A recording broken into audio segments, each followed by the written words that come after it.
El único problema, parte 3. Estamos en un año que hemos llamado Camino de Perfección, Destino de Libertad. Luego vamos a poner el video. Nos comenzamos a preguntar a finales del 24, ¿cómo sería el 25? Con o sin novedad, dependiendo de nuestro nivel de madurez y perfección en el Señor. Más libertad, tiene que haber más perfección en lo que creemos en relación a todos los asuntos de la vida. Perfección sin perfeccionismo, nunca perfección autodefinida, sino la perfección del planteamiento de las Escrituras. Palabras como perfección no pueden quedar a la autodefinición. De lo que me enseñó mi papá a mi tío, porque seguramente vamos a caer o en la mediocridad o en el perfeccionismo. Y las dos cosas son producto de la sustancia humana que nos sacan de la gracia de Dios. La vida se complica porque la vida no se tomó como algo profesional. La primera transformación que hace un hijo de Dios sustancial en la fe es considerar la vida misma como un hecho profesional. No la vida espiritual, ni la vida, todo, espíritu, alma y cuerpo. Y cuando observamos la vida, ¿qué observamos? Que nada es fuera de modelo. Nada. Cuando nosotros observamos la obra de Dios, se observa que no hay nada que no funcione bajo patrones y modelos. Por eso la Biblia dice que el Hijo de Dios, aunque era hijo, hablando de Jesús, y como recita el video, dice, aunque era hijo, por lo que padeció, aprendió obediencia. Y fue perfeccionado y llamado a ser autor de eterna salvación. Es decir, que Dios no renunció al modelo del hombre. Por eso su Hijo tomó forma de hombre, pero tampoco renunció al modelo de cómo vivir en un hombre. ¿Cuál era el modelo? La perfección. ¿Y la perfección bajo qué? Bajo padecimientos. Y esa es la palabra que tenemos que descubrir rápidamente en la vida de la fe. Padecimientos. ¿De cuáles padecimientos el Señor nos ha autorizado a tener legalmente? Los padecimientos que vienen por obediencia a Dios y no por alterar los modelos, los planos y los planes de Dios. El arrepentimiento existe para eso.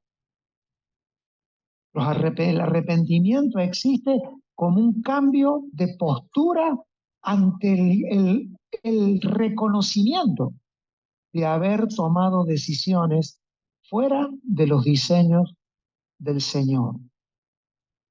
Nuestro único problema es que no sabemos leer planos. Nos resistimos a los diseños. Nos resistimos a dejar de ser espontáneos. Nos resistimos a seguir haciéndolo como siempre con las palabras, pero no nos detenemos a mirar las Escrituras como los planos y planes y diseños de Dios. Y recuerde que dije que esto nos incluye a todos.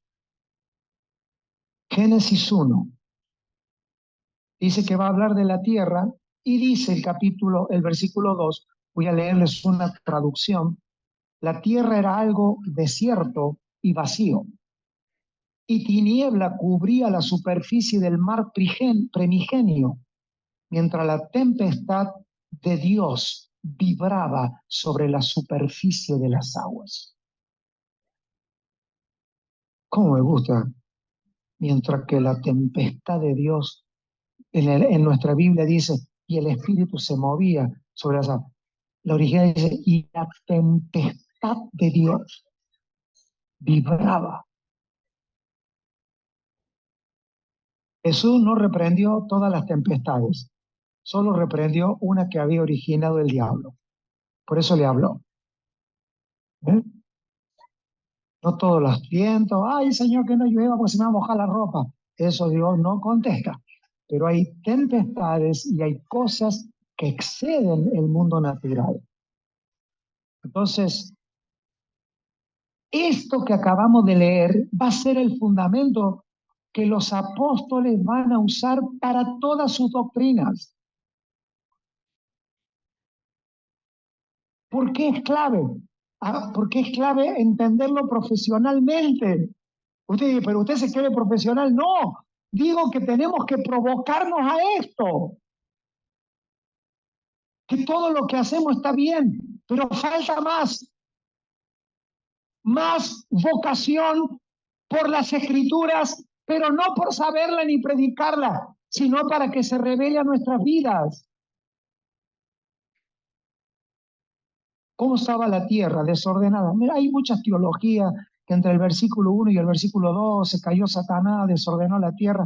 Hermano, si estaba vacía, ¿quién? A ver, una cosa, si usted tiene la casa vacía, ¿alguien se la va a desordenar? ¿Eh? ¿Usted alguna vez entró a una casa vacía? Vacía, vacía, pero vacía. Como dice ahí la palabra vacía es tremenda la palabra, es pesadísima y le va a dar sentido a todo el mensaje neotestamentario. Estaba vacía. O sea, cualquier teoría que entre el 1 y el 2 cayó el diablo vino a desordenar lo que no existía, estaba vacío. Entonces hay un proceso allí de entender que esa palabra vacío significa desértica, como lo leí, y la palabra desértica o desierto en las escrituras es y tiene la connotación de una mujer que todavía no se le formaron los órganos reproductivos. Cuando la Biblia habla de la desolación, y vendrá desolación. Esa palabra desolación significa sacarle a la mujer todos los órganos reproductivos. Allí no está vacía ni en desorden porque a Dios le salió mal. Está hablando del proceso, de cómo fue, porque el proceso de cómo fue la creación es el sustento del fundamento de la palabra. Ahora, ¿la tierra cómo estaba? Poneme por favor los versículos si se puede. Desordenada y cómo? Y vacía. Desierto y vacío. Las palabras son muy claritas cómo están escritos ese versículo. Desierto y vacío. Está desierto porque no tiene órganos y porque no tiene órganos no tiene propósito. No tiene propósito, no sabe qué hacer por falta de órganos. Pero había una tormenta de Dios que se movía, el Espíritu de Dios. Está bien y está correcto eso. Solo me gusta la palabra esa, como me cayó bien la palabra. La tormenta de Dios. Se estaba produciendo algo. ¿Qué estaba produciendo? Lo que va a producir en todos nuestros corazones. ¿Cómo estábamos nosotros sin Cristo en delito y en pecado? ¿Eso a qué se parece? A estar vacíos y desolados. No tener sentido de vida y estar vacío y desolado, lleno de reproducción de cosas que no hacían al propósito de Dios. Eso se llama en la Biblia sin Dios y sin esperanza. Tiene traducciones que son muy oídas por nosotros, pero tienen que estar contextualizados. Pero dice que el Espíritu de Dios, por eso después tanto Jesús como los apóstoles, ¿qué van a decir? Que es el Espíritu de Dios. Nosotros no recibimos ninguna salvación sin que ante el Espíritu se haya movido con una tormenta. Algunos tuvieron una tormenta tan grande que vinieron todos despeinados al Señor. ¿Cómo fue que tú llegaste al Señor? ¿Cómo fue que tú conociste la verdad de Cristo? No fue un hecho atormentador quizá, pero fue tormentoso. ¿Por qué? Porque usted asoció esa situación con una palabra de fe que se le predicó. Está diciendo cómo es que Dios nos hace, como dice Pablo, nosotros somos una nueva creación, pero Dios no cambia los planos, porque aunque la creación es nueva, las formas son las mismas. Porque es interesante, porque Dios tiene la tierra desordenada y vacía y la va a necesitar que esa tierra lo oiga a Dios. Porque Dios no le va a hablar todavía al hombre, porque el hombre fue creado en el sexto día. Pero alguien va a tener que oír a Dios. ¿Quién tiene que oír a Dios? La tierra.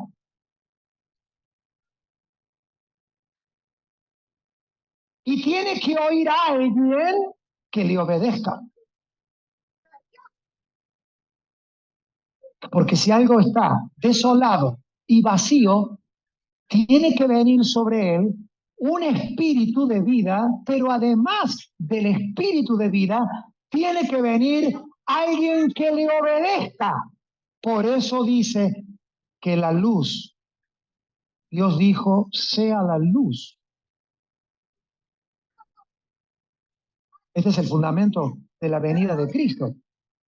Porque esa palabra, sea la luz, es, vaya mi hijo, vaya mi hijo. No es la luz del cuarto día, no es la separación del cuarto día. Sea la luz, es la vida del Hijo. Lo que Pablo va a decir, esto es la luz de los hombres. Y la luz era antes que todo fuese. Juan es lo primero que va a decir en Juan 1.1, por favor, póngame Juan 1.1. Juan, que le va a enviar una carta a la iglesia más madura del año 90, no va a poder evadir decir que todo lo que él va a decir en todo el Evangelio de Juan está regulado. En el principio era el verbo, y el verbo era con Dios, la palabra, y el verbo era Dios. El próximo versículo, todo esto es Génesis 1. Yo podría decir, este era el principio con Dios, todas las cosas por él fueron hechas, y sin él nada de lo que ha sido hecho fue hecho. Está hablando de Jesús y de su comunión con el Padre en Génesis 1. Siga, por favor. En él estaba la vida y la vida era la luz de los hombres. Así que en Génesis 1, capítulo 1, 2 y 3 tenemos el proceso de la creación y esto indica cómo tú llegaste a la salvación. ¿Cómo tú llegaste a la salvación? Tú llegaste a la salvación por hechos tormentosos, pero eran hechos tormentosos que se produjeron justamente por una vida que no tenía diseño. En nuestro caso es por haber nacido fuera de los diseños de Dios y porque nacimos con la forma humana. Pero el Espíritu de Dios se movió. Cuando usted levantó la mano, ya el Espíritu dijo, ya está listo. Cuando usted pasó adelante a recibir, Él ya te había recibido primero. Solo que tenemos que ser notificados porque parece que cuando yo recibí a Cristo, sáquese ese dicho ya de la boca porque es totalmente erróneo. Antes de que usted lo reciba, el Señor te había recibido primero. Entonces, la luz, diga conmigo, la luz. Así que la tierra estaba sin órganos y sin propósito. El Espíritu se comenzó a mover y la vida del Hijo de Dios, la vida de Cristo se metió en el planeta.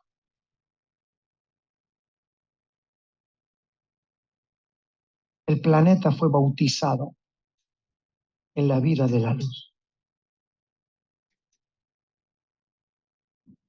Así que ¿para qué yo recibo a Cristo?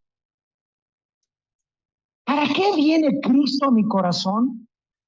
Bueno, deduzcamos lo que ha dicho la cristiandad. Para ser creyente, para ser cristiano, para ser predicador, para ser pastor, para ser músico, para ser evangélico. No, vinimos para que este pedazo de tierra que estaba desordenado y vacío pueda recibir los órganos de su hijo, a su hijo, los órganos reproductivos. Por eso la iglesia es femenina.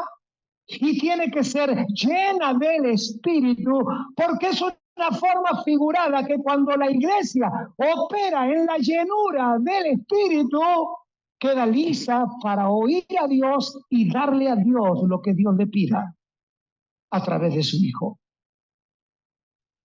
Dios se paró delante de la tierra y dijo, dame una vaca. ¿De dónde salió la vaca? Yo tengo la respuesta. Primero fue la gallina, después el huevo. Dame una gallina, pum, la gallina. Dame, y la tierra empezó a dar al Señor. ¿Por qué? Porque nadie puede ir al Padre si no es por Él. Nada le puede obedecer a Dios si no tiene al Hijo capacitándolo en todos sus órganos reproductores. La pregunta sería, ¿cómo yo puedo dar evidencia que la vida del Hijo en forma de luz está en mí? Porque a todo lo que yo te envíe, tú irás. Esa no era una palabra específica para una persona. Lo que pasa es que estos hombres profetas, ¿sabe qué, hermano? Leían la Biblia. La leían. Tenían idea de las escrituras. Cuando usted oye la voz de Dios inspirada en el siglo XXI, sin un contexto bíblico, nos convertimos en puente de confusión. Nosotros no podemos oír la voz de Dios en el siglo XXI si no tenemos un marco en las Escrituras que la regule en nuestro espíritu. No, ¿a dónde lo dice la Biblia? Porque es una chicana. ¿A dónde lo dice la Biblia? No, hay cosas que la Biblia no dice, pero el espíritu de la palabra que está en la palabra sí lo dice.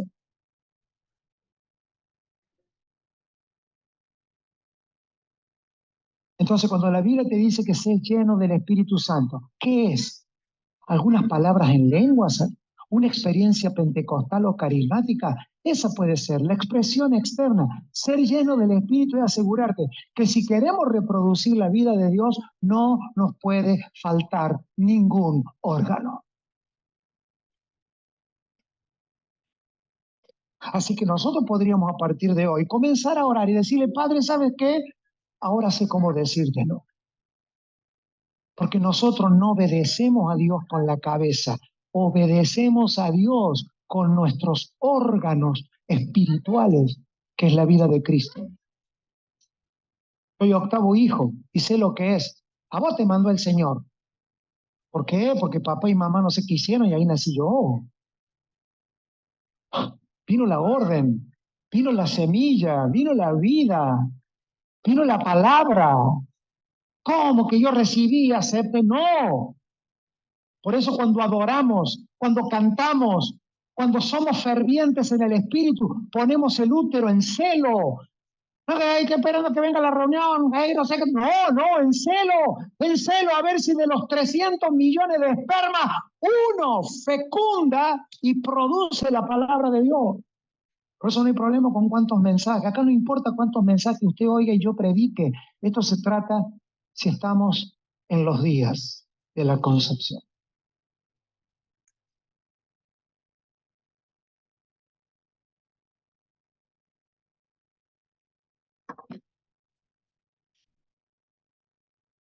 Es sobre ese fundamento que explicamos que hay un Génesis 1 y un Génesis 2.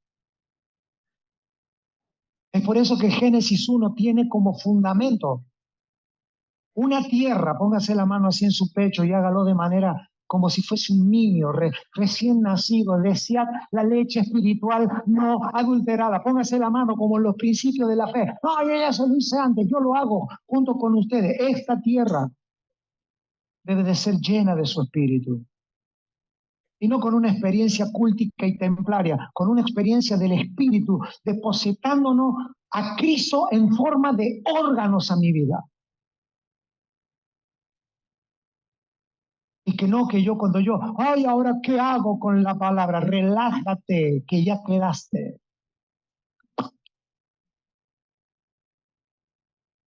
Van a ser. Ay, es que yo no sé por qué no puedo obedecer a Dios. A lo mejor se está cuidando demasiado. Y yo creo que la religión es un espíritu de desolación. Todos los creyentes que detectemos en nuestra vida, que hemos sido religiosos, legalistas, leguleyos, atados a principios que nos ha costado entender el espíritu de la reforma apostólica, que es todo un asunto generacional. ¿Y eso qué me significa? Que tenga 800 mensajes en la cabeza y nunca sienta que estoy reproduciendo esa palabra. Eso no lo va a resolver oyendo más palabras. Va a ser orando al Señor. Y tenemos que orar como iglesia. Bueno, yo recibo esto para mi vida. No, no lo reciba para su vida. Da lo mismo recibirlo para usted, que le gritemos al Señor que sea un asunto del cuerpo de Cristo en toda la tierra. Mira, hermano, si es cierto que esto es el cuerpo y usted es parte del cuerpo, quiero decirle algo.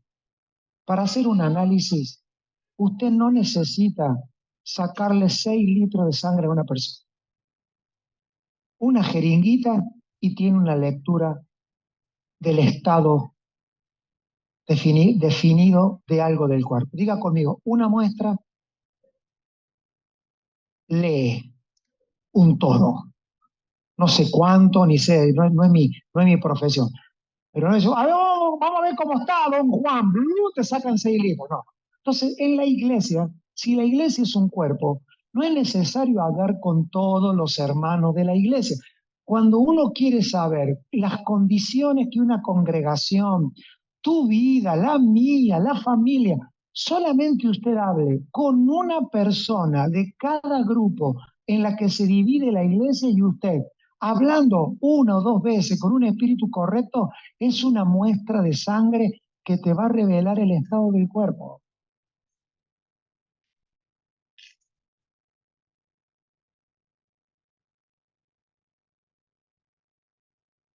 Y cuando usted en un grupo de personas, no importa qué, usted oye que, el espíritu te va a dar discernimiento, va a decir, este está engripado y listo, che, anda, tomate algo.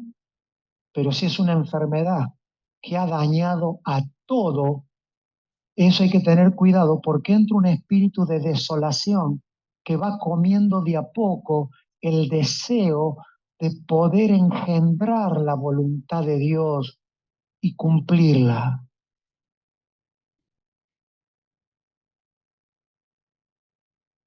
Por eso es tan importante leer los casos de mujeres estériles en la Biblia como un hecho, como un hecho natural, no que nos sirva de doctrina, sino como un hecho natural de ver cómo Dios siguió tratando con este hecho para que entendamos y comprendamos lo que está sucediendo en nuestras vidas. Por eso en Génesis 1, Adán es un profesional de la gobernabilidad, un profesional gobernando. En Génesis capítulo 2 es un cuidador de un jardín. Y no son 2 creaciones, son 2 visiones escriturales a un lugar a donde quiere llegar la Biblia. Porque ¿sabe por qué es Biblia? Si no sería Génesis. ¿Sabe por qué es Biblia? Porque los libros están concatenados en una sola narrativa. Y aunque en Génesis 2 todavía no existían un montón de cosas, recuerde que este libro, si convenimos que Dios se lo reveló a Moisés, este era el libro y estas eran las palabras con las que Moisés bajaba del monte para edificar no solamente el tabernáculo, sino el espíritu del tabernáculo. Cuando Dios le ofreció a Moisés matar al pueblo y darle otro, se trataba de esto. Nada más que fue demasiado elevado para Moisés. ¿Me entiende? Entonces Dios se adaptó a la temporada de su hombre y del hombre que estaba allí en la tierra. Pero era violento. ¿Me parece, Moisés, que te estás gastando en el huerto, estás perdiendo la dimensión de lo que yo quiero hacer con este pueblo? Tremendo. Yo no creo que Dios se equivoque ni se haya enojado. Creo que en cada una de sus palabras hay diseño. Que en cada una de sus palabras hay plano. Que yo las entienda o no, eso me deja a mí totalmente fuera de juego. Eso no tiene nada que ver. Pero Dios no es un Dios, bueno, que lo dijo para ver si... No, eso lo puede hacer usted. No, que se lo dijo para asustarlo. No, Dios cuando habla, habla. Cuando habla, habla. Y sus palabras he aprendido desde que leo la Biblia, nunca encontré una palabra que salga de la boca de Dios que no vaya teniendo sentido, aunque eso me haya llevado a la vida. Y me siento como alguien que nunca leyó la Biblia. Génesis 1 es toda la película, toda la película. Génesis 2 es solamente un cuadrito a donde se ve el hombre solo. Esto es interesante porque usted en Génesis 1 ve toda la película, desde los títulos que empiezan hasta los títulos que terminan. En Génesis 2 solamente estás viendo un picture and picture, solamente estás viendo un cuadrito, para que tengas las perspectivas, lo chiquito que es la vida cuando la vivimos desde nuestra perspectiva y no nos dedicamos a vivir desde la perspectiva reproductiva de Dios. Este es el fundamento apostólico y profético. Yo como perito arquitecto, dice Pablo, planos. Pablo era perito arquitecto, pero no era el plano. ¿De dónde se cree usted que Pablo sacó el plano? Si yo podría decirte que de Génesis 1, 2 y 3 están basadas casi todas las cartas paulinas. Todas las cartas que Pablo escribió para fundamento de la iglesia están sacadas, todas de Génesis 1, 2 y 3. Del hombre desde la perspectiva celestial, el hombre desde la perspectiva terrenal y del hombre de pecado. La antigua creación y la nueva creación. Y el hombre en su condición de desobedientes. Solo que no es, bueno, yo ya le dije, no es leer. Es permitir que después de haber leído, Dios nos abra toda la película. Diga conmigo, en el capítulo 1 fueron creados los cielos y la tierra, pero en el capítulo 2 hay un nuevo orden, aclarado por el mismo escritor que no está en confusión, la tierra y los cielos. No hay contradicción, solo hay perspectiva diferente. El capítulo 2 dice la Biblia, si me puede seguir un ratito nada más, solamente para hacerle ver cómo es esto del espíritu adentro nuestro y no está dentro, y cuando no está dentro nuestro. Si usted mira el capítulo 2 de Génesis, va a notar que el hombre fue creado primero, porque así se lee, ¿no? Inclusive que fue creado antes de los animales en el capítulo 2. Y no hay que hay una contradicción ni hay dos creaciones, es que hay allí una riqueza para ver que cuando yo me meto en mi cuadrado de vida sin observar, una observación de lo que Dios quiere hacer en el mundo. Cuando Jesús le dijo a los discípulos, vayan por todo el mundo, no los mandó a viajar, los mandó a desarrollar una mentalidad. Una de las palabras para mundo en la Biblia es lugar donde se esconde Dios. Hay otras que tienen un significado muy feo de mundo, sistema, pecado, todo eso. Pero hay una palabra para mundo que es olam, que significa que cuando Dios creó al mundo, se escondió también. Él se escondió en el mundo. Por eso si tú te pones a observar el mundo y estudias la vida, ¿qué va a salir si lo haces desde el Espíritu de Dios? Cristo. ¿Usted se cree que porque usted comiendo verdura y comiéndose un asadito, usted vive? Si toda vida viene de Dios, cuando usted se come una ensalada, usted está comiendo de la vida de Cristo, nada más que es la vida bios. Cuando usted escucha una palabra que alguien te la dice y te redarguye, usted está escuchando la vida suche de Cristo. Y cuando usted oye a Dios, Pese a Juan y pese a la lechuga, usted tiene la palabra Zoé que te hace fuerte en el espíritu. Y cuando eso funciona en el orden de Dios, Dios prospera nuestro camino. Como dije el domingo y lo voy a repetir, esa traducción que habla de Abraham diciendo, y Abraham no dice que era próspero, dice, era pesado, era un peso pesado. Andaba como pesado, había que cuidarse delante de Abraham, porque este Abraham con 200 tipos puso en fuga a 5 ejércitos. ¿Sabe por qué? Porque era un pesado a quien Dios había prosperado. Maravilloso.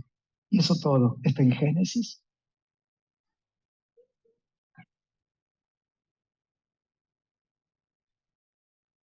Y creó Dios al hombre.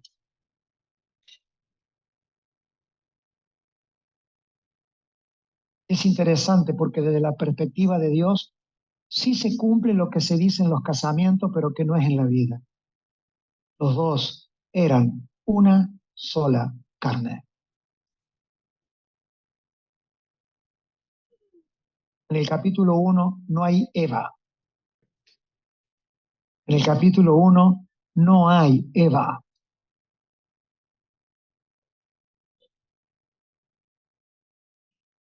En el capítulo 1 los hizo a su imagen y eran uno. ¿Cómo eran?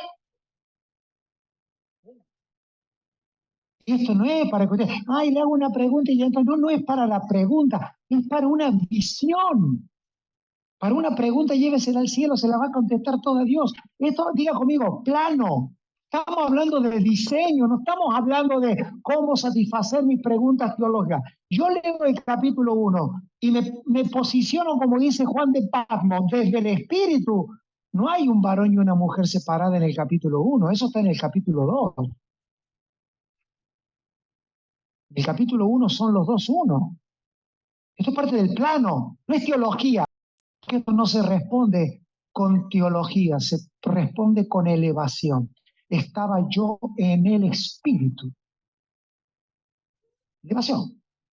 Entonces, Dios desde el espíritu no ve ni varón ni mujer. Capítulo 1, los dos eran su imagen, dice la palabra. Eso significa que en el capítulo 1, ¿cómo gobernaba Dios? Con la imagen de él en el hombre. Los animales veían a Adán y veían a Dios. No, no, ese pastor, ese apóstol, no, ese no llega ni a diácono, no, no, esa no es la idea de autoridad del capítulo 1. La idea de autoridad es la imagen de Dios, no es ni usted ni yo, es el Señor en nosotros. Por eso Pablo cuando defiende su ministerio en las cartas de las iglesias que no respetaban su autoridad, él dice, le tiene que decir, yo no serví a ustedes, ¿qué les pasó a ustedes conmigo? Él no defiende la autoridad como si fuera alguien que se siente herido. Es que han perdido la visión de Dios sobre honrar a los que están en autoridad. Es maravilloso, todo está desde allí. Pero si no se entiende esto, no se entiende nada. Ahora, en el capítulo 2, Dios le tiene que buscar una compañera al hombre. Y no creó a la mujer, trajo a los animales. Trajo todos los animales y dice que no se halló ayuda idónea. Entonces se cumple un diseño que es que el hombre se quede como la palabra es en estupor, como que lo asustó, así como se asustaron ustedes. Y de ese susto, de ese estupor, de esa anestesia, porque la separación del varón y la mujer es una perspectiva humana, no de Dios. Por eso usted va a encontrar que en el 1 todo es uno. En Génesis 1 todo es uno. En Génesis 2 todo es dos. En Génesis 3 un lío. Y ahí está todo. No hemos venido, amados, a saber la Biblia. No es un estudio bíblico. Es la necesidad de despertar en nosotros una visión que solamente el Espíritu de Dios y que esto está abierto a todos los que quieren. Yo quiero. Yo necesito. Necesito salirme de las reyertas de la baldosa del jardín para habitar los lugares celestiales. ¿Se acuerda cuando Pablo dice, que lo hemos predicado en la ELA del 23? Bendito sea el Dios y Padre de nuestro Señor Jesucristo, que nos bendijo con toda bendición espiritual. ¿Dónde? En Génesis 1. Ahí están todas las bendiciones espirituales. Por eso en el capítulo 4 y 5 va a hablar de la familia y va a hablar de los maridos. Maridos, ámense a sus esposas como a sus propios cuerpos. No está hablando, ay, sé creyente, no, séle fiel hasta la muerte, trae el sobre. No, no, está diciendo, vuelvan al diseño, porque Cristo amó a la iglesia, como Cristo amó a la iglesia, como su propio cuerpo. ¿Desde dónde hablaba eso? De Génesis 1. Porque cuando los creyentes vivimos en Génesis 2, siempre dividimos, siempre rompemos, siempre dañamos, siempre separamos. Y nosotros tenemos que tener un estado de estar en alerta constante para que la iglesia no deje de ser profesional. Anoten este principio. ¿Cuántos de ustedes alguna vez han estado confundidos? Levanten la mano. En algo de la vida. ¿Sabe usted que la confusión puede ser el estado justo para el conocimiento pleno? La confusión siempre es una puerta que tú tienes adelante. Si te quedas confundido, vives confundido. Pero si te atreves a dar un paso y a abrir esa puerta, siempre detrás de un estado de confusión hay una oportunidad de un conocimiento nunca adquirido. Entonces, ¿qué quiero decir con esto? Que permanecer confundido es una expresión de nuestro orgullo para victimizarnos de la confusión y no aprovecharla como una puerta de crecimiento y madurez. No es un juicio de valor, es una palabra de fe. No se trata de confundir con este mensaje, se trata de romper un patrón de pensamiento. Que cada uno de nosotros estamos listos para ir más adelante en la fe. Imagen y semejanza. Levante su mano. En el 1 está el hombre a su imagen. ¿Cómo está en el 2? Hecho de polvo y de tierra. El capítulo 2, ¿no? Diga conmigo, ¿se acuerdan cuando predicamos? Nada más que pusimos entre comillas porque estaba medio heavy ese día y no hubo mucha repercusión. Diga conmigo, el hombre creado está en el 1, el hombre formado está en el 2. Cuando nosotros vivimos en el Espíritu, la imagen de Dios nos representa un desafío de transformación. Pero cuando tenemos la vida desde una perspectiva humana, siempre estamos viendo las limitaciones del polvo. Por eso todo el mensaje de la resurrección, de dónde nos vamos cuando nos morimos. Si viviste en el 1, te vas al 1. Si viviste en el 2, te vas al 2.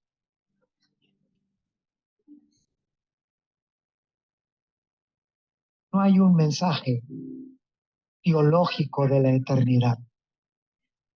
Claro que lo hay para aquellos que quieren, porque la teología sirve si pones en palabra lo que Dios te mostró.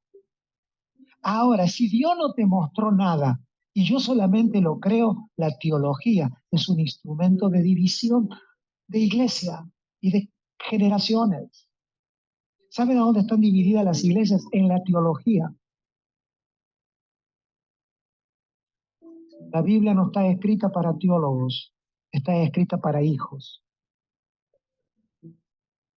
Si eres hijo, ojalá tengas un día en la fe.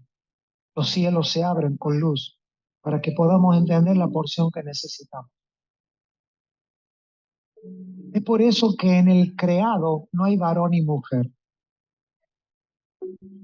Por eso los matrimonios, cuando son formados en Cristo, el creado por Dios, no tiene varón y mujer, son los dos una sola carne. Eso mismo dice de la iglesia. Usted quiere ver las divisiones, usted quiere saber si usted en relación a la iglesia, usted en qué capítulo de Génesis está. Bueno, si usted entra a esta reunión y nos encuentra todos los errores que tenemos, yo no tengo problema hoy de saber qué pasó, porque cuando estamos en el 2, todos estamos divididos. Pero Pablo, que había sido llevado por el Espíritu, dice, ¿está pues dividido Cristo? Porque en el capítulo 1 solo existe el Señor Jesucristo. Él es la imagen del Dios invisible. ¿Qué hay que hacer? Vivir la vida para subir si es necesario, en términos espirituales. Y si está arriba, en no bajar en la próxima escalera, para que la vida de esta generación siga siendo productiva y avanzada en la obra del Señor.